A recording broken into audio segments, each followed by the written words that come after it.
봉독해 주신 말씀으로 행함으로 온전해지는 믿음이라는 제목으로 야고보서의 강해 말씀 5번째를 갖습니다. 우리는 지금까지 4번에 걸쳐서 야고보서의 말씀을 묵상해 왔습니다. 매 주일마다 들려오는 하나님의 말씀이 있지만 하나님의 말씀은 이렇게 제각각으로 흩어져 있지 않겠지요. 이어져 있고 연속되며 또 계속 될 것이다라는 것을 우리는 압니다. 지난 4번의 묵상을 잠깐 생각해 보면 첫 2번의 야고보서의 묵상을 통하여서 우리가 알 수 있었던 것은 시험, 베이라스모스라고 말하는 이 시험이라는 주제가 우리들의 현실 속에서 한 사람도 예외 없이 모두에게 시험이라는 주제가 다가온다라는 것을 우리는 알게 되었습니다. 그런데 중요한 것은 그 시험의 종류가 무엇이냐가 중요하지 않고 어떠한 시험이냐에 대해서 그것을 어떤 마음으로 받느냐가 중요했다라는 것으로 우리는 말씀을 듣게 되었습니다. 어떤 사람은 이 시험, 이 혹독한 현실을 믿음으로 받아들임으로 인해 비로소 그 내면에서 인내가 나아지고 이 인내는 비로소 마침내 하나님의 영원한 생명을 얻을 수 있었다라고 그렇게 증언했습니다. 참으로 합당합니다. 그런데 어떤 사람은 번번이 어떤 시험, 페이라스모스라고 하는 이런 현실적인 어려운 문제가 늘 문제가 됩니다. 그래서 우리가 흔히 시험에 빠졌다라고 말하고 나 시험 들었어 라고도 이야기하죠.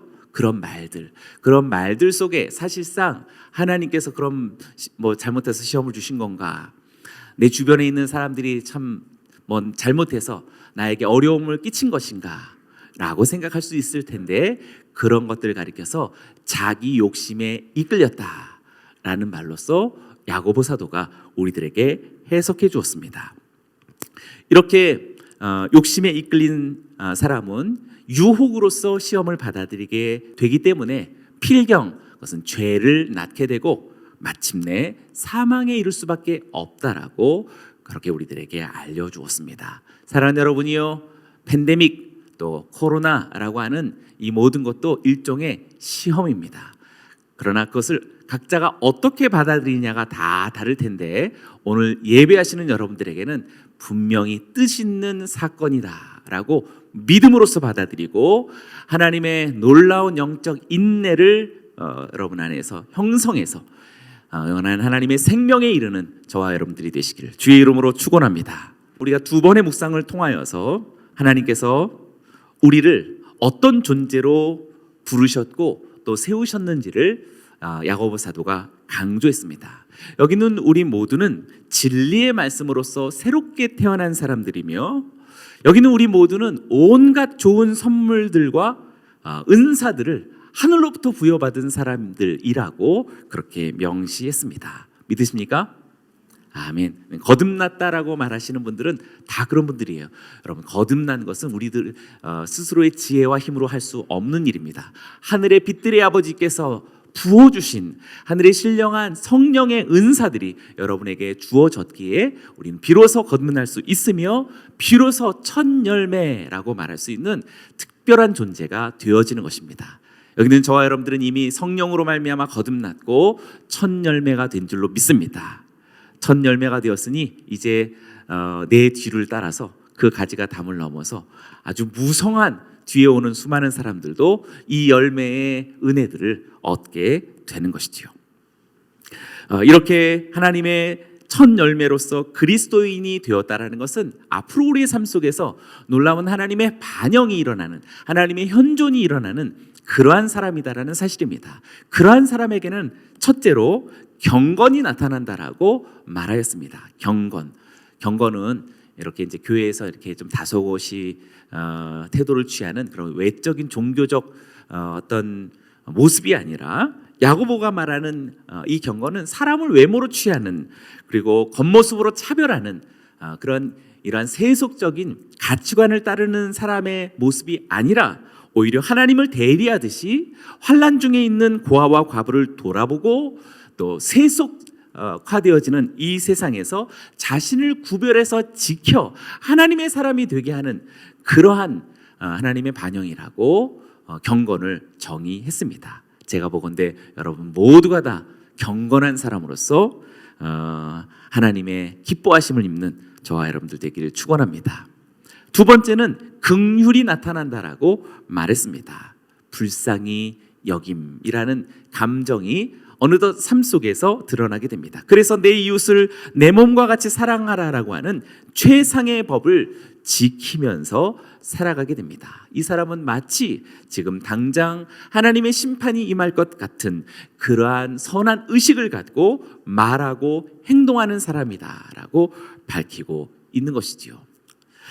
이렇게 우리는 4번의 야고보서의 묵상을 통해서 예수 그리스도의 우리 주 예수 그리스도를 믿는 영광의 믿음을 가진 사람은 단지 교회를 다니는 사람 정도가 아니라 그 사람에게는 반드시 부인할 수 없는 구체적인 행동이 삶으로서 나타나는 사람이다라고 밝히고 있습니다. 이것이 얼마나 이제 중요한지 오늘 본문을 통해서 이제 그것을 역으로 증거합니다. 그 반대의 경우 이제 믿음이 있는 그리스도인들에게 마땅히 나타나야 할 고아와 과부를 돌아보면서 자기를 지키는 참된 경건이든지 혹은 자신의 몸처럼 이웃을 사랑하려는 참된 긍휼과 같은 구체적인 행함이 없는 사랑이 얼마나 잘못된 것인지에 관하여서, 그리고 그러한 삶이 너무나도 지속되어지고 있는데 나는 여전히 믿음이 있다라고 말하는 그 사람이 얼마나 황당한 것인지에 대해서 증거합니다. 야고보가 수사적인 질문으로서 오늘 본문을 시작하는데요. 14절은 우리 한 목소리로 같이 한번 읽어보기 원합니다. 시작.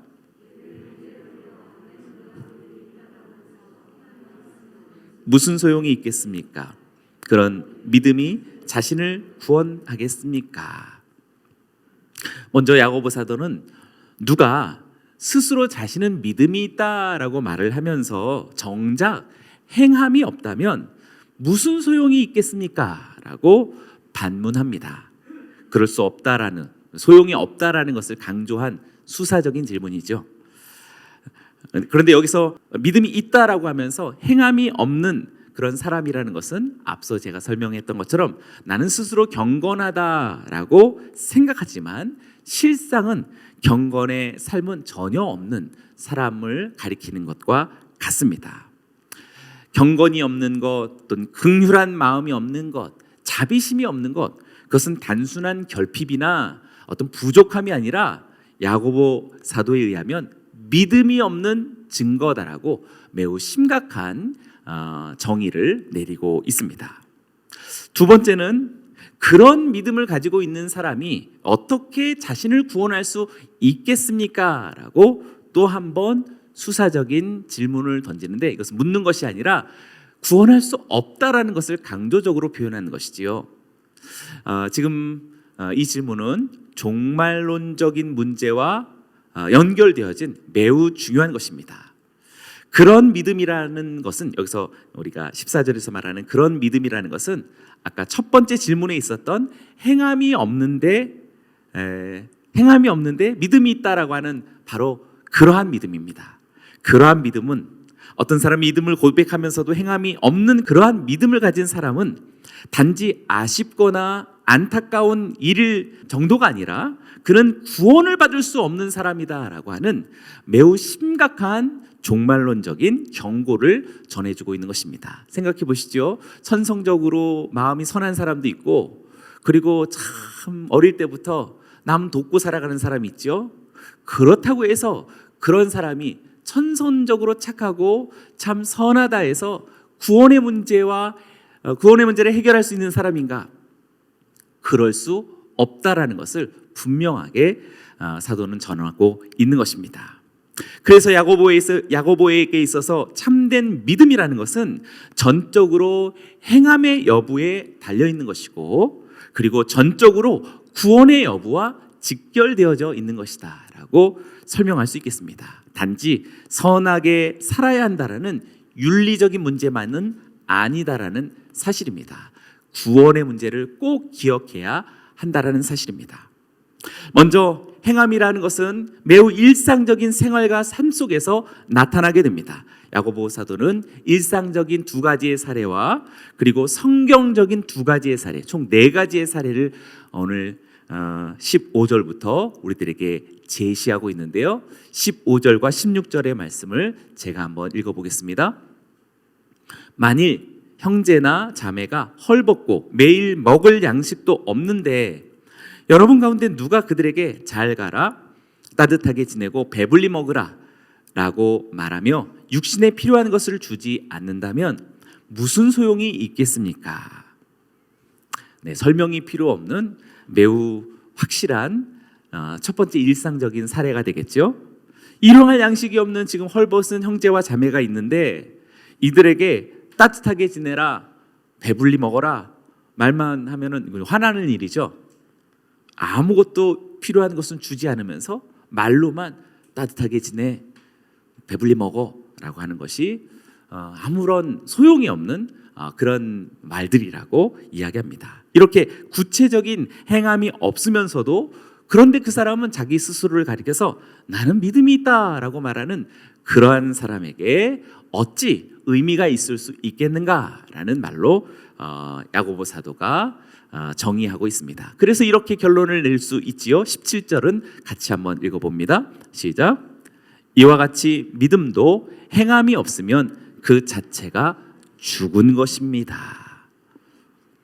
이렇게 말뿐인 믿음이라고 한다면 그것은 빈말에 지나지 않을 뿐이요, 그리고 그 자체로서 죽은 것이다 라고 밝히고 있습니다. 처음부터 잘못된 것이고 아예 믿음이 없다라고 결론 지을 수밖에 없는 그런 결론이 야고보를 통해서 전해진 것입니다. 사랑하는 여러분, 오늘 3월 첫 주일 하나님은 야고보서를 통해서 우리들에게 믿음으로 말미암아 성소에 나와 예배하는 우리 모두에게 기초와 근원에 대해서 다시 밝히고 있습니다. 저와 여러분들에게 다시 믿음이 재정이 되어져서 우리들의 삶 속에서 나타나지 않을 수 없는 하나님의 행동이 우리들의 삶을 통해서, 행동을 통해서, 행함을 통해서 드러나게 되기를 주의 이름으로 축원합니다. 두 번째 사례는 이제 익명의 사람을 등장시켜서 논쟁하는 형식을 취하면서 두 번째 사례를 제시합니다. 18절인데요. 제가 있습니다. 혹 어떤 사람이 이렇게 말할 것입니다. 당신은 믿음이 있고 나는 행함이 있습니다. 당신의 행함 없는 믿음을 내게 보여주십시오. 그러면 나도 당신에게 나의 행함으로 믿음을 보여드리겠습니다. 여기서 18절이 당신과 내가 대조가 되고 있죠. 푸른색은 당신이 되겠고 붉은색은 내가 되겠습니다. 여기서 푸른색의 당신은 행함이 없는 믿음을 말하는 사람이 되겠고, 붉은색의 나는 행함으로써 믿음을 보이는 사람이라고 말할 수 있겠습니다. 특별히 여기서 보여주십시오, 보여드리겠습니다 라는 말을 강조하고 있죠. 그래서 자기가 믿고 있는 바에 대한 확신을 담고 있는 표현이 되겠습니다. 잘 생각해 보면 우리도 이렇게 신앙생활하고 있지 않나요? 행동이 있든 없든지 간에 자기 자신이 꽤 믿음이 있는 사람처럼 생각할 때가 많죠. 우리는 나름대로 나는 신앙생활을 해왔다. 특별히 오랜 신앙생활 하신 분들은 더더욱 그럴 것이고, 모태신앙이신 분들은 아예 확실하게 그럴 것이고, 그리고 또 특별히 직분을 맡고 계신 분들은 또 오랜 동안 어떤 직무를 경험하신 분들은 아마 당신 믿음 없다라고 한다면 싸울 태세를 가질 수 있을 것입니다. 어떻게 보면 우리는 아주 틀림없는 믿음, 그리고 명백한 구원의 확신을 가지고 있다라고 할 수 있고, 행동의 여부와 상관없이 일단은 믿어 그러면 구원받아라고 하는 일종의 어떤 그런 이런 공식화되어진 교리의 주문, 그리고 학습화되어진 어떤 그런 교리 연구로 인해서 우리들의 신앙이 행동과는 점점 더 동떨어진 종교인이 되어 왔다. 그리고 지금도 계속 되고 있는 중이다라고도 말할 수 있겠습니다. 그러니 오늘 야고보 사도의 음성을 우리는 냉정하게 자신의 것으로 들어야 하겠습니다. 이렇게 자기 자신이 행동이 없음에도 불구하고 나는 믿음을 가진 크리스찬이야 라고 말하는, 이렇게 말하는 사람들의 경우 19절과 같은 표현이 적용될 수 있다는 것입니다. 19절을 한번 같이 읽어볼까요? 시작. 잘하십니다. 귀신들도 믿고 두려워 떱니다. 지금 이 19절에 있는 당신은 아까 18절에 있었던 사례에서 그 당신입니다. 그러니 지금 별로 좋지 않은 당신이에요. 그러니 지금 19절에서 은혜를 받으시면 안 됩니다. 당신은 하나님이 한 분이신 줄 믿으십니까? 이거는 좋은 표현이 아니에요. 당연히 네 믿습니다라고 말하겠죠. 그러니 잘하십니다 얘기하는 이 잘합니다도 사실 좋은 표현이 아닙니다. 왜냐하면 뒤에 있는 말이 귀신도 믿고 있다라는 말을 잘 생각해 보면 얼마든지 이해될 수 있는 것이지요. 오직 하나님의 존재에 대한 믿음만을 가지고 있지 행동으로서, 삶으로서, 자신의 인생으로서 그것을 증명해내고 그것을 살아가려는 구체적인 행함 없는 사람들을 대변하는 이가 바로 19절에서 나타난 이 당신이 되겠습니다. 하물며 귀신들도 살아계신 하나님을 압니다. 우리가 예수 그리스도께 찾아왔던 귀신들이 예수님께 지극히 높으신 이의 아들이시여 라고 이렇게 인정했던 걸 알죠. 알고 있는 겁니다. 믿고 있는 거, 심지어는 믿고 있어요. 그러나 귀신이 믿고 있는 이 믿음을 가리켜서 우리가 알고 있는 그 믿음이라고 말하지 않지요. 심지어 떤다라고 이야기합니다. 하나님을 향해서 떤다라고 하는 것은 일종의 하나님이 어떤 분이신지를 알기에 떠는 거지요. 그렇다면 이 믿음이 있는 귀신은 구원받아야 되는 것 아닌가요? 하나님을 믿을 뿐만 아니라 하나님이 어떤 분인지를 알고 거기에 두려운 마음을 갖고 있으니 구원받아야 되는 것인데 그럴 리가 없는 것이지요. 귀신은 하나님을 믿고 떠는데 왜 믿음이 아닌가? 전적으로 귀신은 하나님의 말씀을 따르는 존재가 아닙니다.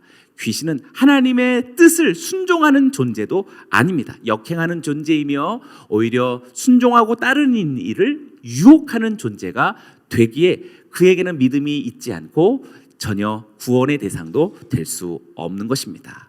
그러니 지금 19절은 굉장히 무서운 말이라고 할 수 있는 것이지요. 하나님이 한 분이시다라는 사실을 믿으십니까? 단지 말로서만 하는 그 믿음은 아무런 의미가 없다라는 것을 사도가 증언하고 있는 것입니다. 사랑하는 여러분, 오늘 예배를 통하여서 저와 여러분들이 입만 무성한, 말만 무성한 신앙을 오늘로부터 종료하고 저와 여러분들의 삶을 통해서 하나님의 말씀이, 생명의 그리스도가, 그리고 하나님의 현존이 나타나지 않을 수 없는 저와 여러분들이 되기를 주의 이름으로 축원합니다.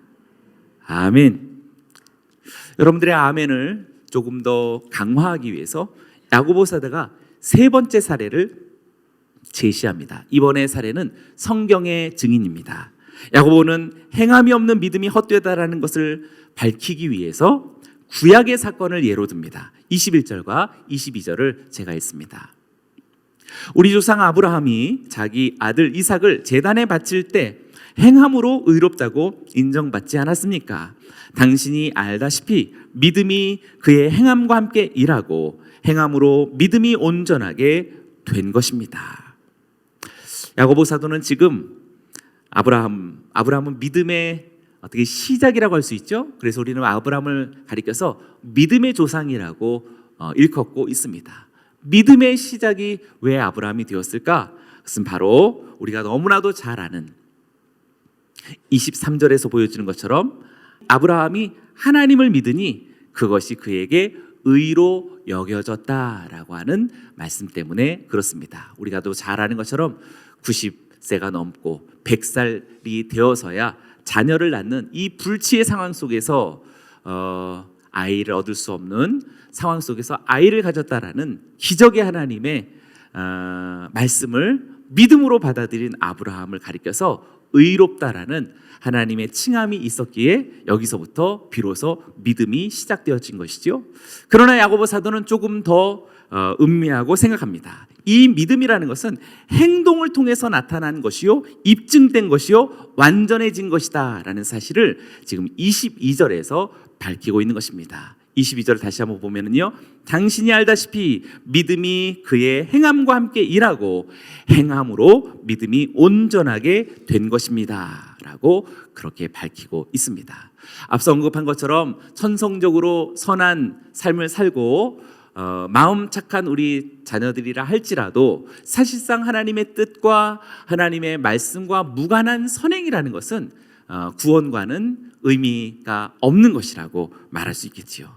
따라서 믿음이 행함과 함께 일한다고 했을 때 여기에서의 행함은 단순한 행함 또는 단순한 선행이 아니라 하나님의 뜻을 이루는 행함이라고 말할 수 있겠고, 하나님의 언약을 성취하려는 언약적 행동이라고 말할 수 있겠습니다.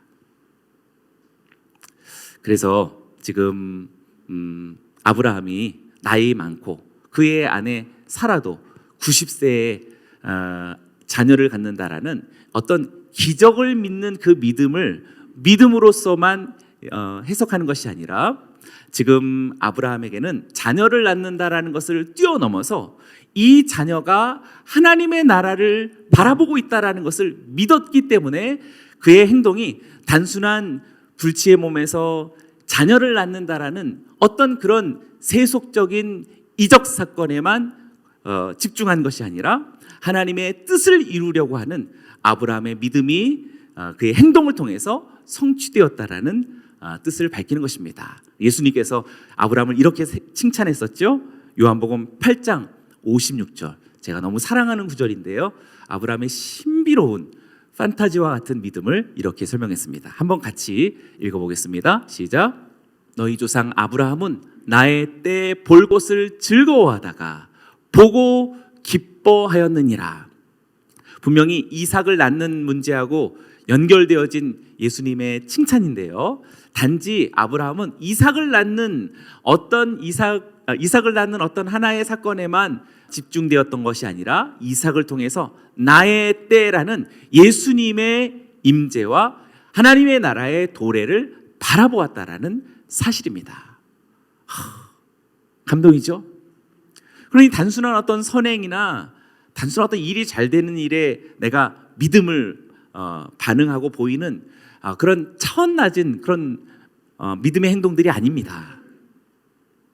대선을 통해서도 하나님이 통치하신다라는 하나님의 사건을 바라보아야겠고, 코로나를 통해서도 이 지긋지긋한 코로나 언제 끝나나 하지 않고 이 재난이 우리들에게 다가온 이유를 알고 우리는 더욱더 영으로 산다라는 비대면 속에서도 실체를 보고 만나지 못했지만 만나는 것보다 더 능한 하나님의 나라의 실현을 믿음으로 갖는 이들, 행동하는 이들, 그래서 영상 속에서도 블레싱해 줄 수 있고 먼 타국에 있어서 갈 수 없지만 얼마든지 영적 아울리치를 실행할 수 있다라고 하는 그런 결심을 가진 신비로운 믿음의 사람이 행동할 때 그런 행동을 가리켜서 언약적 행동이라고 말하는 것입니다.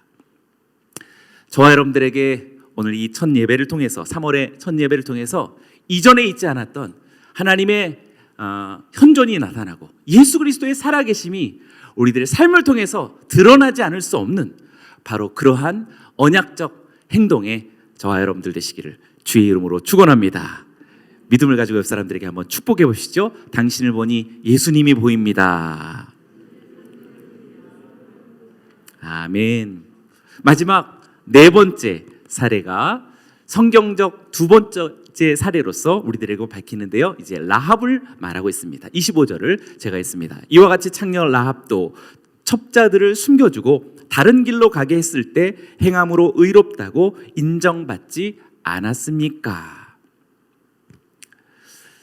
무슨 이야기인지 여러분 아마 잘 아실 것입니다. 여리고성을 무너뜨릴 때 여리고성에 정탐꾼이 들어가게 되고 그 정탐꾼들이 들어오게 되었던 것을 이 라합이 알았고 또 여리고의 관리 감독자들이 알게 되었던 것이지요.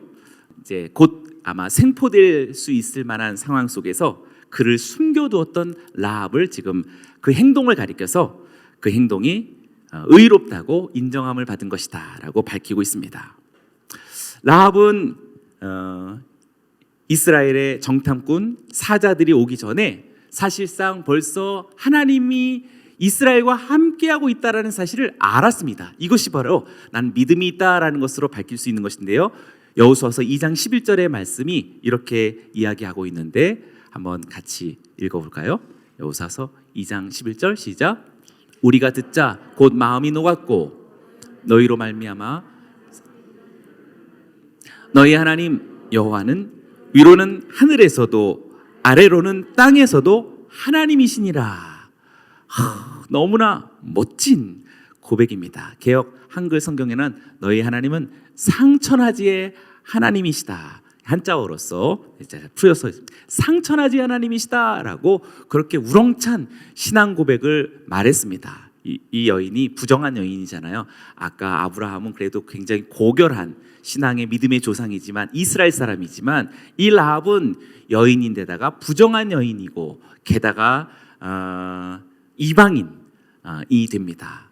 하물며 이방인이 하나님이 상천하지 하나님이시다라고 찬양하는 엄청난 예배자였고 믿음의 소유자였습니다. 자, 그렇다면 이 믿음이 말만 있다면 무슨 소용이 있겠는가? 말만 여기 교회 나와서 멋지게 찬양한들 무슨 소용이 있겠는가? 그때 바로 이스라엘에 찾아든 이 첩자들을 숨겨두고 그들이 안전하게 이 성에서 나갈 수 있도록 도와주게 되었던 것이지요. 그것을 가리켜서 지금 야고보 사도는 이 행동이 의롭다고 인정된 것이다 라고 밝힙니다. 사실 생각해 보면은요, 상대적이죠. 지금 라합은 여리고 성의 주민으로서 매우 매국노적인 행동을 한 것입니다. 굉장히 여리고 사람들의 입장에서는 천하의 나쁜 이 여인이 된 것이지요. 그러나 성서의 입장에서는 그의 여인이 믿음을 행동으로서 보여준 놀라운 의로운 자였다라고 밝힙니다. 그러니 여러분, 단순한 선한 행동을 잘하자라는 것으로 야고보서가 말하고 있는 것이 아닙니다. 아브라함이 무엇을 바라보았고 또 라합이 무엇을 바라보았는지 바로 그 바라보았던 믿음을 행동으로 구체적으로 옮길 수 있는 이 용감함, 담대함. 만약 라합이 현실을 두려워했다면 이 첩자를 숨겨줄 수 있었을까요? 없었겠죠. 러시아 군대가 쫓아오는데 어떤 표적의 우크라이나 사람을 누군가가 숨겨두었습니다. 근데 적발되었을 때 어떻게 됐을까요? 네, 당연히 그 두려움을 어떻게 숨깁니까? 저기 있어요, 저기. 좀 살려주시고 저기 있습니다. 이렇게 밀고 하겠죠.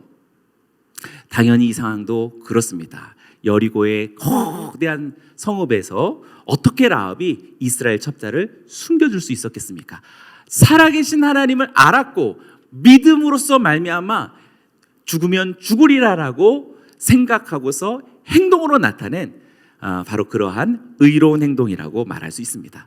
그러니 사랑하는 여러분, 우리는 오늘도 하나님을 알아야 하고 그리고 하나님을 믿어야 하며 구체적으로 그 믿음에 합당한 행동을 오늘로부터 실현할 수 있고 실천할 수 있는 저와 여러분들이 되어지기를 주님의 이름으로 축원합니다. 마지막으로 26절이 그래서 이렇게 결론을 짓고 오늘 말씀을 마칩니다. 큰 소리로 같이 읽습니다. 시작. 마치 영혼 없는 몸이 죽은 것 같이 행함이 없는 믿음도 죽은 것입니다. 마치 영혼 없는 몸이 죽은 것 같이. 그러나 육신의 몸을 보고 몸으로 살아가는 우리 사람들은 영혼이 죽어 있는데도 모르죠, 죽었는지.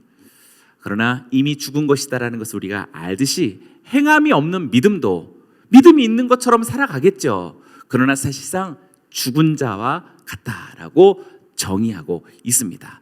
사랑하는 여러분, 어느 때까지일까요? 오늘 말씀을 통해서 우리들의 미온적인 신앙, 현실을 따라서 전전긍긍하고 어려움이 찾아오면 또 숨었다가 조금 살 것 같으면 조금 나았다가 또 이렇게 엎치락뒤치락하는 페이라스모스, 조금만 시험이 다가와도 두려워가지고 숨었다가 원망하고 또 분했다가 또 원망하고 또 저주했다가 이렇게 엎치락뒤치락은 세속사 속에서 자기를 지키지도 못하고 말씀도 이루어가지 못하는 삶을 가리켜 그것은 죽은 자와 같다라는 것으로 정의 내리고 있는 것입니다. 사랑하는 동역자들이요, 오늘 저와 여러분들의 믿음이 우리 하나님 앞에서 우리 하나님은 상천하지 하나님이시다라는 합당한 믿음의 선포도 물론이거니와 우리들의 일상의 삶 속에서 언약적 행동이 오늘 우리들에게서 거침없이 또 담대하게 또 용기 있게 나타나기를 주님의 이름으로 축원합니다.